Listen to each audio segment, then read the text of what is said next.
Hi, everybody. Al Bernstein here with another one of my quick hits. And this one on a sad occasion, because like so many other people in the sport of boxing, I was saddened at the death of Aaron Pryor.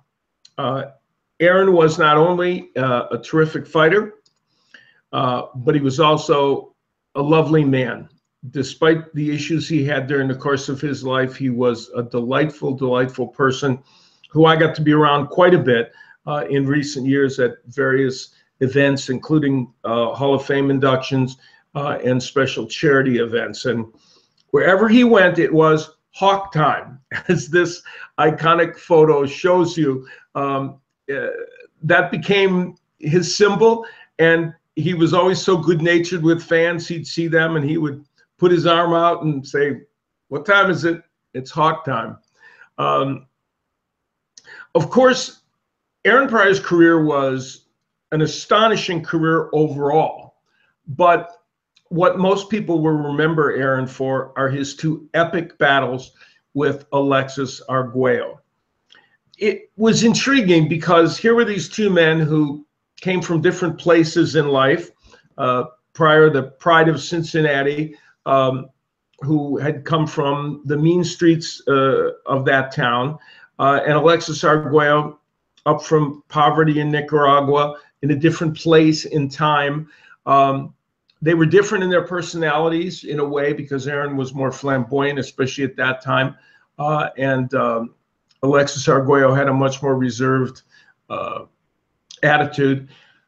And here they were getting in the ring where their styles were also different. Arguello was the consummate boxer puncher, and Aaron Pryor, while he had great skill sets, and let no one tell you he didn't, set a frenetic pace and was all about aggression. And they did meet, and ultimately it was Pryor who came away with the victory in what was a spectacular fight. They would meet twice, and both times Aaron Pryor would get the win in fights that were literally exciting from beginning to end. My friend Barry Tompkins, and great cohort, told me that one of the biggest thrills he's ever had was calling the Arguello Pryor fights. He did those for HBO, and he said it was just magnificent to sit there and watch these two men battle and watch the fierceness of what they did. As life went on, the two of them, as so often happens in these great rivalries, they became friends. And again, I would see them at events together, and there would be this bond that only two men who have stood toe-to-toe inside a ring could possibly have with each other. And ironically, of course, Alexis Arguello left us some years ago, and that saddened Aaron Pryor. I talked to Aaron many, many times about that, and he was very sad about the circumstances of Alexis Arguello's death, and he felt like he had lost a true compatriot. Now, while those two fights are the most famous of what Aaron Pryor did, it is by no means his only accomplishment. As you look at his entire record, it is fascinating, because here's a fighter who won 39 times, only lost once, 35 wins by knockout against very, very good opposition. Defended he had 11 world title fights, never lost a single one. I'll repeat that. 11 title fights, never lost a single one, and he fought some terrific fighters. Toward the end of his career, before he would suffer the loss to Billy Joe Young, was when some of life's issues intervened with Aaron Pryor. He had a well-chronicled drug issue that kind of derailed his boxing career. And that was the moment I kind of took away from him a potential next step to more greatness, and took away from boxing fans some of the matches I think they wanted to see. one of the pieces of unfinished business for Aaron Pryor was moving up to 147 and facing the likes of Sugar Ray Leonard or Tommy Hearns.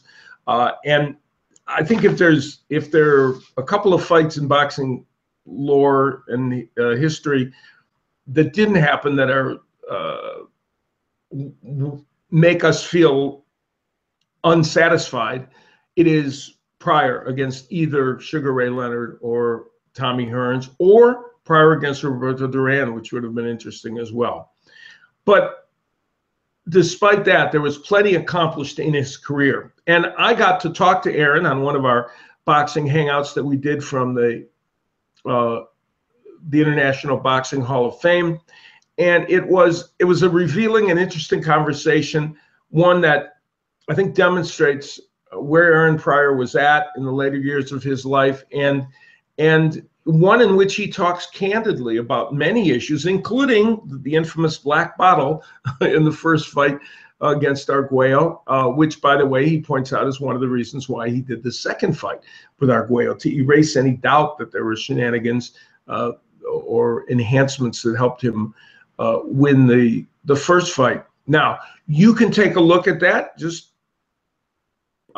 Dan Parks, our esteemed producer, will put up the link that I'm pointing to, and you can go take a look at this conversation if you haven't seen it. It's still one of the most commented on interviews and videos that we've done on our boxing hangouts. Many people with opinions and remembrances of Aaron Pryor. One of the things about Aaron Pryor that to me is important was his nature. You know, he did have some issues in which there were self-inflicted wounds, but as a human being and as a man, from my standpoint, he was somebody I loved being around. I enjoyed his company. I enjoyed talking to him. His wife, Frankie, who is an absolute sweetheart, who I send my condolences to right now, along with the rest of his family and friends, including his sons. And there was a quality about Aaron Pryor that made you just want to be around him, and a sweet quality, believe it or not.